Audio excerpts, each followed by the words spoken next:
Friends, today we are going to deal with a very important chapter of organic chemistry, that is reaction mechanism. That is basically fundamental part and basic of organic chemistry, which makes the organic chemistry interesting and simple.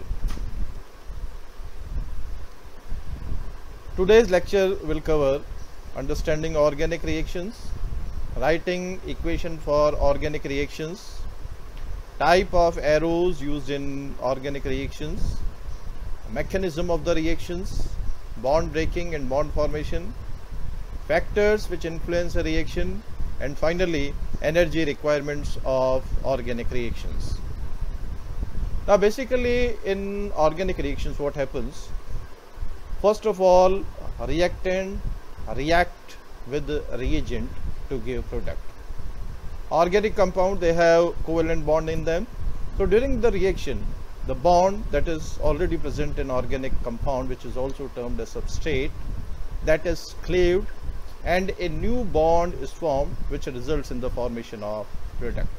That is, substrate reacts with the reagent to give products.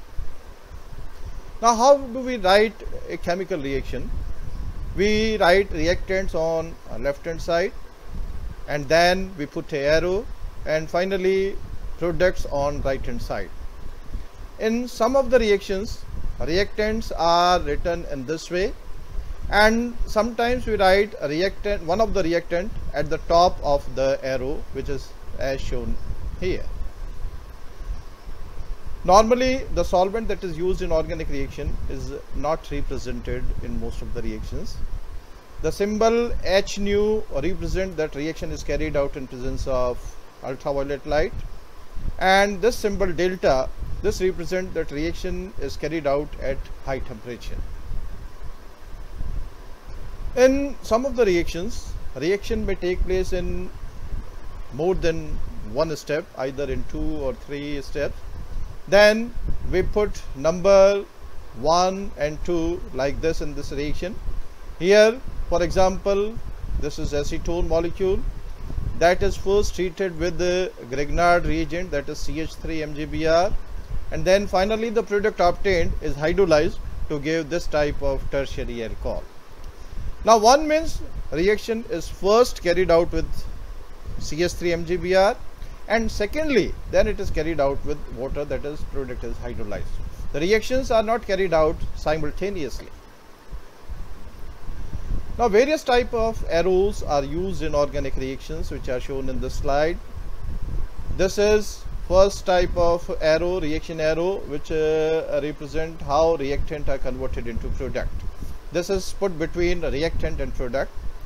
If you put this double reaction arrow, means reaction is in reversible, and this shows equilibrium arrows, means equilibrium exists between reactant and product. If we use this type of double headed arrow, this is basically for resonating structures or canonical forms. So various resonating structures are represented by using this type of double headed arrow. Now this type of full headed curved arrow shows movement of pair of electron, and this type of half headed arrow represent movement of a single electron only. Now this slide shows how electron movement takes place in organic reactions.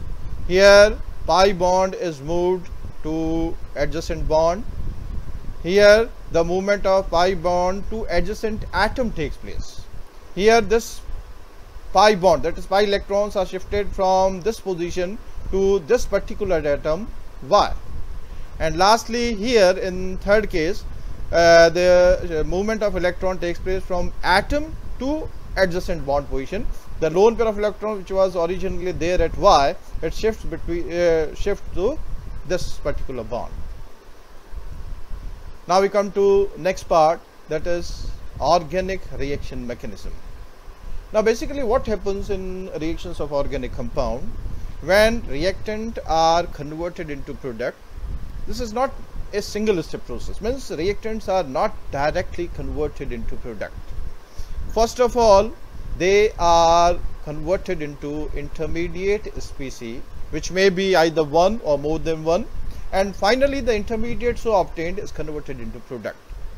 The intermediates so obtained, they are highly reactive and have very short life period, and that's why they are also termed as reactive intermediates.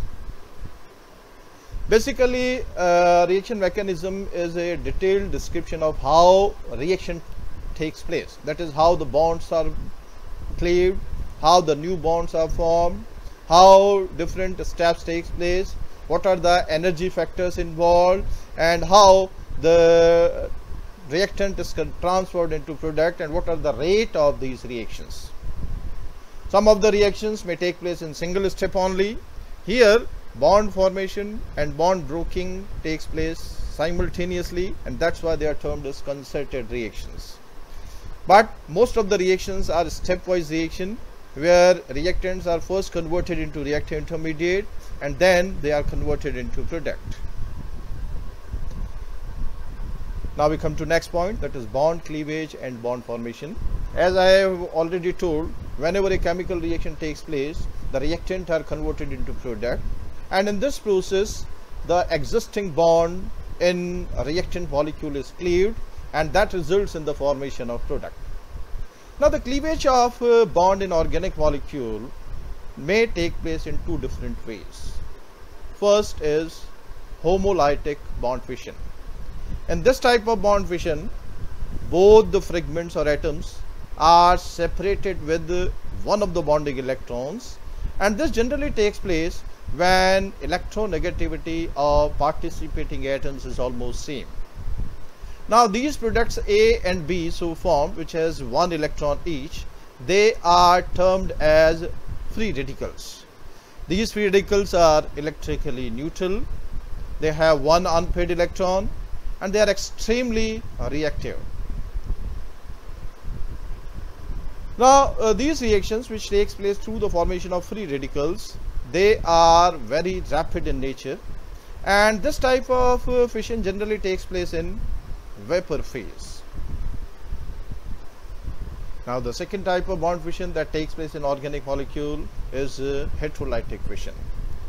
Now in this type of bond fission, what happens, one of the fragment that is relatively more electronegative is separated with the shared pair of electron, and this results in the formation of two oppositely charged ions. One has positive charge on it and the other has negative charge on it, as shown in this particular reaction. Here, because B is more electronegative, so this B is separated with the pair of electron, that's why it has negative charge on it, and A is separated without the pair of electron, that's why it has positive charge on it. Now this type of heterolytic fission generally takes place in solution phase. Now we come to how bond formation takes place. Previously we discussed how bond is cleaved. Now we come to another point, how bond formation takes place. Now the formation of bond may also take place in two different ways.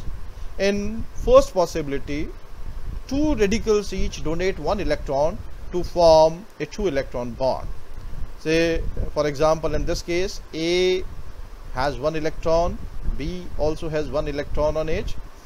Sharing of electron takes place, and this results in the formation of a new bond between A and B. In another case, an electrophile, which is electron deficient species, it combines with the nucleophile, which is electron rich species, and results in the formation of bond, which is shown over here in this particular reaction. A is electrophile, it has positive charge on it. B is a nucleophile, which has negative charge on it. Now this curved arrow is showing how electron moves from B to A, and this results in the formation of a bond between two atoms A and B. Now we come to factors that influence rate of a reaction.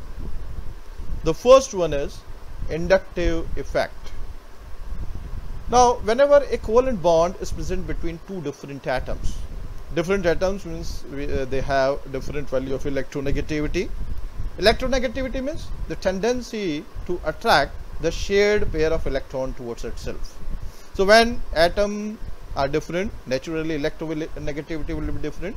So shared pair of electron in this particular case will be displaced towards more electronegative atom. As a result, that will have a partial negative charge on it because of increased electron density, and other atom will have partial positive charge on it. Say for example, in ethyl chloride, which is shown over here, bond is present between carbon and chlorine. Chlorine, being more electronegative, attracts shared pair of electron. As a result, it acquires a partial negative charge on it. Carbon acquires partial positive charge on it. Now, as this carbon becomes electron deficient, this will attract shared pair of electron of this carbon-carbon bond. As a result, this carbon also becomes electron deficient. This also has partial positive charge on it. Means this type of effect, which is termed as inductive effect, it is transmitted throughout the chain, but in most of the cases it is effective up to second atom only.